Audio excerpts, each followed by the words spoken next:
بسم اللہ الرحمن الرحیم نحمدہ ونصلی ونسلم علی رسولہ الکریم اما بعد فاعوذ باللہ من الشیطان الرجیم بسم اللہ الرحمن الرحیم وَإِذَا طَلَّقْتُمُ النِّسَاءَ فَبَلَغْنَ أَجَلَهُنَّ فَلَا تَعْضُلُوهُنَّ أَن يَنكِحْنَ أَزْوَاجَهُنَّ إِذَا تَرَاضَوْا بَيْنَهُم بِالْمَعْرُوفِ ذَلِكَ يُوعَظُ بِهِ مَن كَانَ مِنكُمْ يُؤْمِنُ بِاللَّهِ وَالْيَوْمِ الْآخِرِ ذَلِكُمْ أَزْكَىٰ لَكُمْ وَأَطْهَرُ وَاللَّهُ يَعْلَمُ وَأَنْتُمْ لَا تَعْلَمُونَ صدق اللَّهُ مَوْلَانَا الْعَظِيمُ وبلغنا رسولہ النبی الکریم الامین۔ پچھلی آیت میں نکاح اور طلاق کے متعلق متفرق مسائل بیان کیے گئے تھے۔ بالخصوص عورت کی جب عدت پوری ہونے کو قریب ہو تو اس وقت اس کو پھر رجوع کرنا اور بار بار عدت ختم ہونے کے قریب جا کر رجوع کرنا تاکہ عورت کو اذیت ہو، اس مسئلے پر گفتگو ہوئی تھی۔ آج کی آیت کے اندر بھی مسئلہ اس حوالے سے ہے کہ جو متعلقہ عورتیں ہوتی ہیں ان کو آگے نکاح کرنے سے روکنے کی ممانعت، کہ اگر ایک عورت کو طلاق ہو چکی ہے، اب اس کی عدت گزر چکی ہے، تو عدت گزرنے کے بعد اب وہ آگے نکاح کر سکتی ہے، اس کو نکاح سے روکنا اس کی ممانعت ہے۔ اب اس کے اندر دو صورتیں ہیں۔ ایک صورت تو یہ ہے کہ وہ عورت جس مرد نے طلاق دی ہے اس سے عدت گزری، پھر اس نے کسی اور سے نکاح کیا، جیسے وہ شرعی حلالہ کی پیچھے صورت گزری تھی، تو یا ایک یا دو طلاقیں دی،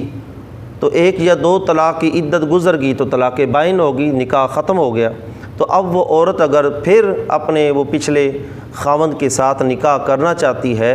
تو اس کے ولی ورثاء اس کو روک نہیں سکتے، روکنے کی ممانعت ہے۔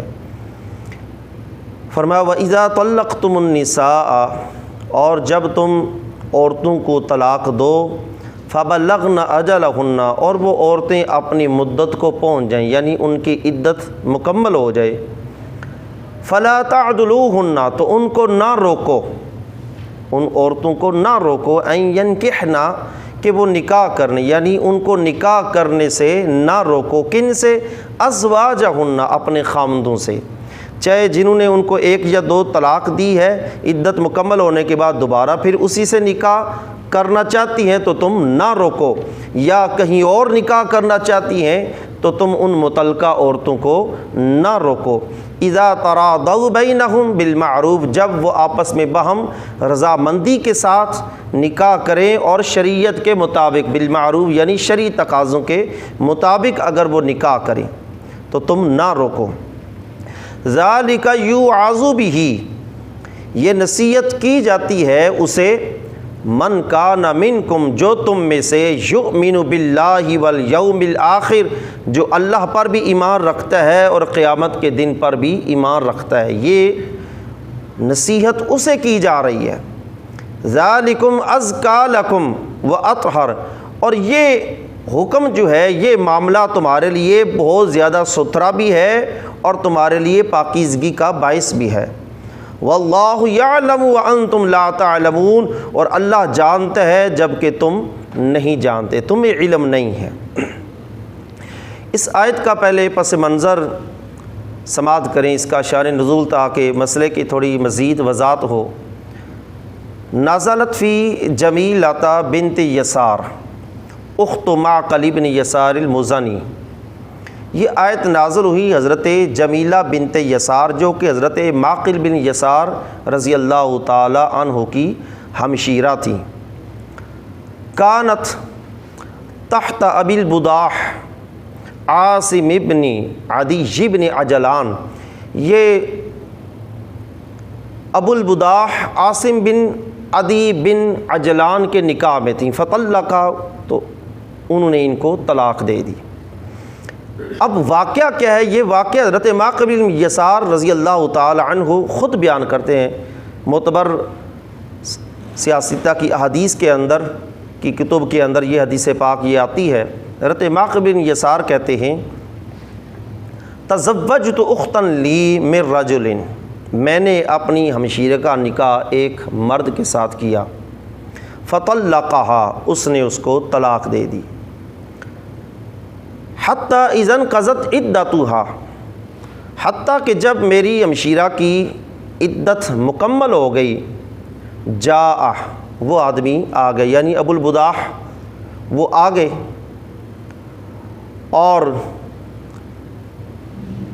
یخطبوہا، انہوں نے آ کر پھر رشتہ طلب کیا، یعنی نکاح کی خواہش کی۔ خاطبہ یخطبو کا معنی ہوتا ہے نکاح کا پیغام بھیجنا، نکاح کا کہا اس نے کہ میں آپ کی ہمشیرہ سے نکاح کرنا چاہتا ہوں۔ فقلت لہ، حضرت معقل بن یسار کہتے ہیں میں نے ابو البداح سے کہا، زوجتک فرشتک اکرمتک فطلقتہا، میں نے تو اپنی ہمشیرہ کا تجھ سے نکاح کیا تھا، تجھے عزت بخشی تھی، لیکن تو نے اس کو طلاق دے دی۔ لا واللہ لا تدعو الیک، قسم اٹھا دی، اللہ کی قسم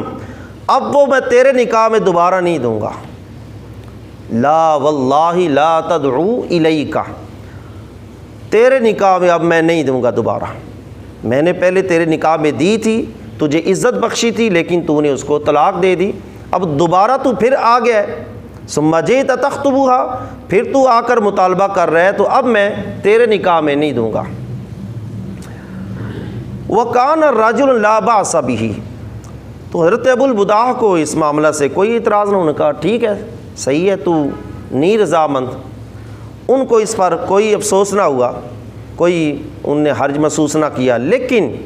جو ان کی ہمشیرہ تھی حضرت معقل بن یسار کی، وَكَانَتِ الْمَرْأَةُ تُرِيدُ أَن تَرْجِعَ إِلَيْهِ، حضرت معقل بن یسار کی جو ہمشیرہ تھی وہ دوبارہ نکاح کرنا چاہتی تھیں، وہ ان سے دوبارہ نکاح کرنا چاہتی تھیں، جبکہ بھائی نے روک دیا کہ اب تو دوبارہ نکاح نہیں ہوگا، میں تیرے نکاح میں دوبارہ نہیں اپنی ہمشیرہ دوں گا، تو وہ واپس چلے گئے، اور ہمشیرہ کا ارادہ تھا کہ میرا نکاح دوبارہ وہ پہلے خاوند کے ساتھ ہو جائے،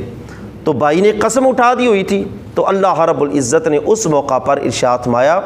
وَإِذَا طَلَّقْتُمُ النِّسَاءَ فَبَلَغْنَ أَجَلَهُنَّ، جب تم عورتوں کو طلاق دو اور عورتوں کی عدت پوری ہو جائے، فَلَا تَعْضُلُوهُنَّ، اب یہ نئی جو ہے نا، یہ اس عورت کے ولی وارثوں کو ہے، اس کے اولیاء، اس کے ورثاء کو ہے،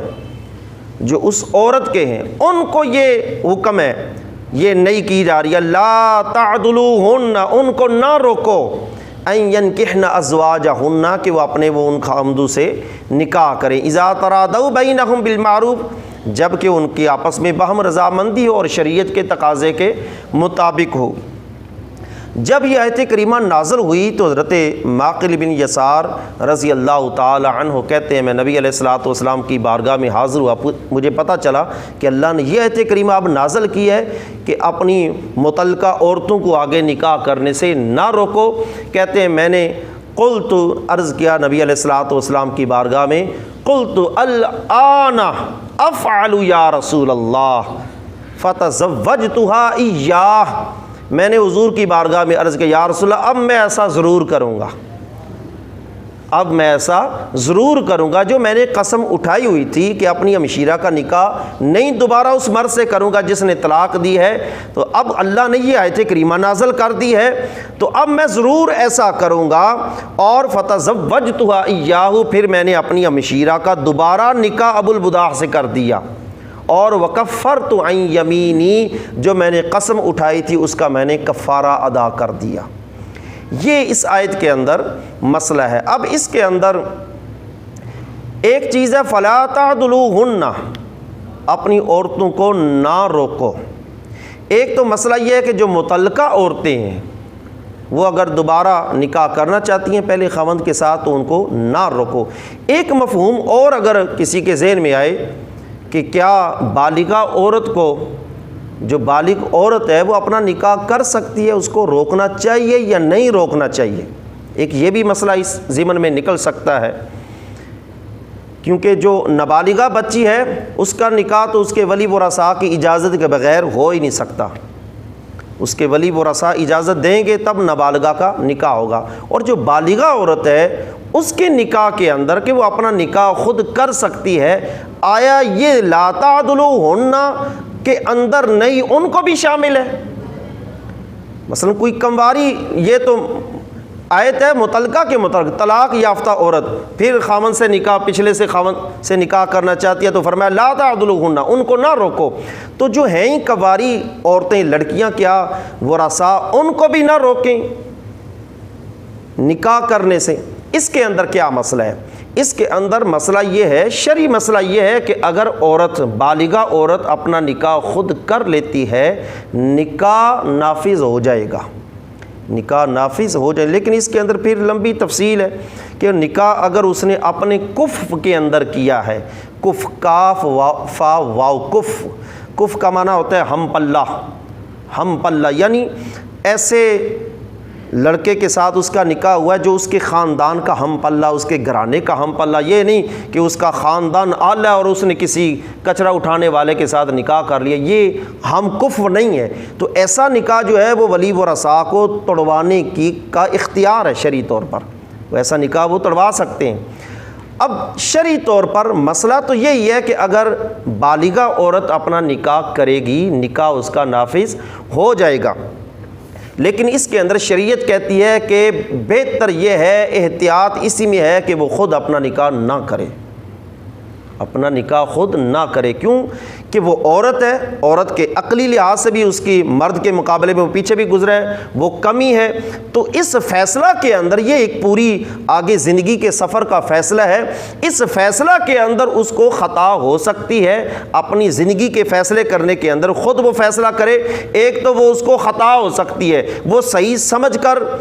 وہ کر رہی ہو اور چھان بین اس سے صحیح نہ ہوئی ہو، جبکہ والدین یا دیگر ورثاء رشتہ دار وہ پوری چھان بین کر کے پھر وہ رشتہ جو ہے وہ قائم ہوتا ہے۔ تو ایک لڑکی جو ہے وہ کسی کے ساتھ بغیر والدین کو بتائے یا ان کی رضامندی کے بغیر کرے، ایک تو اس میں اس کو خطا لگ سکتی ہے، اور دوسرا جو بڑی مرکزی وجہ جو ہے وہ اس کے شریعت جس کے متعلق کہتی ہے کہ احتیاطاً وہ خود نہ کرے، کیونکہ اگر اس نے کیا تو اس کے بد چلنی ہونے کا تانا دیا جائے گا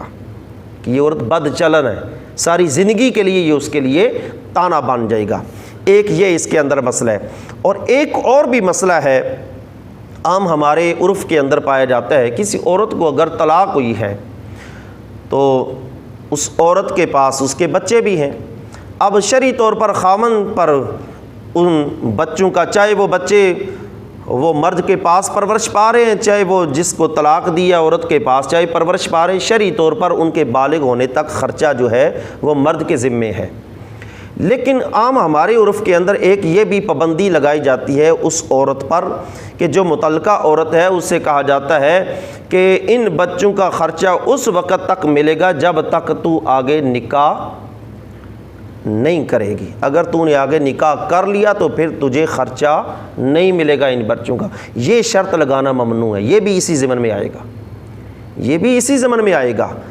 وہ عورت آگے کہیں اور نکاح کرتی ہے، شریعت کہتی ہے اس کو تم نہ روکو، لا تعدلوہن، ان کو نہ روکو، اور جس نے طلاق دے دی ہے اب تو ہے وہ اجنبی، اس کو روکنے کا اختیار ہے ہی نہیں۔ ایک تو ہے اس کے اپنے ولی ورثاء، اپنے اس کے ماں باپ، اس کے بہن بھائی، ان کو بھی روکنے کا اختیار نہیں، تو جو ہے ہی اب اجنبی بن چکا، وہ صرف اپنے بچوں کو خرچہ دے رہے، جو اس کی پہلی بیوی کے پاس پرورش پا رہے ہیں وہ صرف خرچہ دے رہے، اب اس کو کوئی اختیار نہیں کہ ان بچوں کے خرچے کے لیے وہ اس عورت کو پابند کرے کہ تجھے ان بچوں کا خرچہ تب تک ملے گا جب تک تو نکاح آگے نہیں کرے گے، جب تو نے نکاح آگے کر لیا تو پھر ان کا خرچہ نہیں ملے گا۔ یہ شرعی طور پر ممنوع ہے، ایسا اس کو اختیار نہیں ہے، کیونکہ وہ عورت چاہے اس کے پاس پرورش پا رہے ہیں، چاہے کسی اور کے پاس پرورش پائیں، چاہے اس کے اپنے پاس پرورش پائیں، خرچہ تو اس پر ہے، مرد پر، اس نے دینا ہے جب تک وہ بچے بالغ نہیں ہوتے۔ تو یہ بھی ایک ہمارے عرف کے اندر پایا جاتا ہے، یہ بھی اسی ضمن میں ہے کہ لا تعدلوہن ینکحن، کہ وہ عورتیں اگر آگے نکاح کرنا چاہتی ہیں تو ان کو تم نہ روکو۔ اب اس مسئلے کو بیان کرنے کے بعد اللہ نے فرمایا لذالک یوعظ بہ من کان منکم یؤمن باللہ والیوم الآخر، یہ نصیحت اسے کی جاتی ہے جو تم میں سے اللہ پر ایمان رکھتے ہے اور آخرت کے دن پر ایمان رکھتا ہے۔ یعنی ایسا معاملہ عورتوں، متعلقہ عورتوں کے ساتھ جو معاملہ جو ان کو نہ روکنے کا اللہ فرما رہا ہے، نہیں کر رہا ہے کہ ان کو نہ روکو، اس پر جو عمل کرے گا، فرمایا یہ نصیحت اسے کی جاتی ہے جو بندہ اللہ پر ایمان رکھتا ہو، آخرت کے دن پر ایمان رکھتا ہو، جس کے دل میں اللہ کا خوف نہ ہوا، آخرت کے عذاب کا ڈر نہ ہوا، وہ پھر یہ عمل کرے گا، یہ کبھی عمل کرے گا، اس متعلقہ عورت پر پابندیاں لگائے گا، اس کو روکے گا۔ جس کے دل میں نہ اللہ کا خوف ہوا نہ آخرت کا کوئی ڈر ہوا، وہ ایسا کرے گا۔ اس لیے اللہ تعالیٰ نے فرمایا یہ نصیحت اس پر کام آئے گی جس کو اللہ کی ذات پر بھی ایمان ہے کہ اس نے کل بروز قیامت رب کی بارگاہ میں حاضر ہونا ہے، کل بروز قیامت اس نے قبر سے اٹھنا ہے، آخرت پر حق ہے، رب کی بارگاہ میں اس نے پیش ہونا ہے اور اس ظلم کا اس نے جواب دے ہونا ہے۔ اس لیے اللہ تعالیٰ نے ارشاد فرمایا یہ نصیحت اسے کی جاتی ہے۔ اب نصیحت جو ہے ایک تو اللہ کی طرف سے کی جا رہی ہے نصیحت۔ نصیحت ایک ایسی چیز ہے کہ نصیحت چاہے کسی بچے سے مل جائے وہ بھی بندے کو قبول کرنی چاہیے، نصیحت اگر کسی غیر مسلم سے مل جائے تو اس پر بھی عمل کرنا چاہیے۔ یہ تو اللہ تبارک و تعالیٰ نصیحت دے رہا ہے کہ ذالک یوعظ بہ، نصیحت یہ اس کو کی جاتی ہے جو اللہ پر آخرت پر ایمان رکھتا ہے۔ کسی بچے یا کسی غیر مسلم سے بھی کوئی اچھی بات کی نصیحت ملتی ہے تو اس پر عمل کرنا لازمی ہے، اور اس پر بندے کے لیے کئی بہتریوں کا باعث بن سکتا ہے۔ جیسے حضرت شقیق بلخی رحمۃ اللہ تعالی علیہ، ابتدا میں یہ بہت بڑے تاجر تھے، بعد میں تو اللہ نے ان کو مقام عطا فرمایا ولایت کا، لیکن پہلے یہ بہت بڑے تاجر تھے اور دور دراز علاقوں میں تجارت کے لیے جاتے تھے۔ اور ایک مرتبہ یہ بہت دور علاقے میں تجارت کے لیے گئے اور وہ غیر مسلموں کا علاقہ تھا، انگریزوں کا علاقہ تھا۔ وہاں ایک شخص نے ان پر سوال کیا کہ آپ یہاں تجارت کرنے اکثر آتے ہیں، آپ کو کتنا عرصہ لگتا ہے یہاں پہنچتے؟ تو انہوں نے کہا کہ مجھے 3 مہینے یہاں پہنچنے میں لگتے ہیں اور 3 مہینے واپس جانے میں لگتے ہیں۔ 3 مہینے یہاں تجارت کرنے میں لگتے ہیں اور 3 مہینے مجھے سودا بیچنے میں لگتے ہیں، پورا سال ہو گیا۔ 3 مہینے جانے کو لگتے ہیں، 3 مہینے واپسی پر لگتے ہیں، 3 مہینے خرید پر لگتے ہیں اور 3 مہینے فروخت پر لگتے ہیں۔ تو اس غیر مسلم نے کہا کہ یہ 3 مہینے آتے، 3 مہینے جاتے اور پھر 6 مہینے خرید و فروخت میں لگ جاتے ہیں، یہ تو سال میں 12 مہینے ہی ہوتے ہیں صرف۔ تو مسلمان ہے، 12 مہینوں میں یہ تو یہی کرتا رہتا ہے، 12 مہینوں میں اپنے رب کی عبادت کے لیے کون سا وقت ہے تیرے پاس؟ اس غیر مسلم کی اس بات کا اثر حضرت شقیق بلخی رحمۃ اللہ علیہ کے دل پر ہوا۔ اسی وقت وہ اپنا سارا تجارت کا معاملہ چھوڑا اور اللہ تبارک و تعالیٰ کی یاد میں مشغول ہو گئے، اللہ کی عبادت میں مشغول ہو گئے۔ تو ایک تو ہے اللہ نصیحت کر رہا ہے، غیر مسلم بھی اگر نصیحت کرے تو اس سے بھی بندے کو فائدہ حاصل ہوتا ہے۔ تو اللہ فرماتا ہے ذالک یوعظ بہ، یہ نصیحت اسے کی جاتی ہے جو تم میں اللہ پر ایمان رکھے اور آخرت کے دن پر ایمان رکھے۔ پھر مزید فرمایا ذالکم ازکا لکم واطہر، یہ تمہارے لیے زیادہ ستھرا اور زیادہ پاکیزگی کا باعث ہے۔ کیا مطلب کہ وہ تمہاری وہ متعلقہ عورت تمہاری بہن ہے یا بھتیجی ہے یا بھانجی ہے یا کوئی بھی تمہاری وہ عورت جو متعلقہ ہے وہ نکاح کرنا چاہتی ہے، تو فرمایا یہ تمہارے لیے ستھرا کام ہے کہ وہ نکاح کر رہی ہے، کوئی بدکاری کی طرف تو نہیں نہ جا رہی، یہ ایک ستھرا کام ہے۔ ذالکم ازکا لکم واطہر، تمہارے لیے بھی اور اس کے لیے بھی کہ وہ نکاح کرے گی آگے، تو نکاح کی وجہ سے تمہاری بھی عزت رہے گی، اس کی بھی عزت رہے گی، بجائے اس کے اگر نکاح کی بجائے وہ کسی بدکاری کی طرف چلی جائے تو وہ بھی بدنام اور تمہارا سارا خاندان بدنام۔ تو اس سے بچنے کے لیے یہ طریقہ اختیار کرو کہ وہ نکاح کرنا چاہتی ہے تو اس کو نکاح سے نہ روکو۔ واللہ یعلم، ان معاملات کے جو انجام ہے وہ اللہ جانتا ہے، تم نہیں جانتے۔ واللہ یعلم وانتم لا تعلمون، یہ جو تمہیں حکم دیا گیا ہے اس حکم کی پاسداری کرو، اور اگر تم نے اس نصیحت پر عمل نہ کیا تو پھر اس کا انجام برا ہوگا، اور وہ برا انجام واللہ یعلم، اللہ جانتا ہے تم نہیں جانتے۔ اللہ رب العزت ہمیں ان مسائل کی سمجھ عطا فرمائے، آمین۔ وآخر دعوانا ان الحمد للہ رب العالمین۔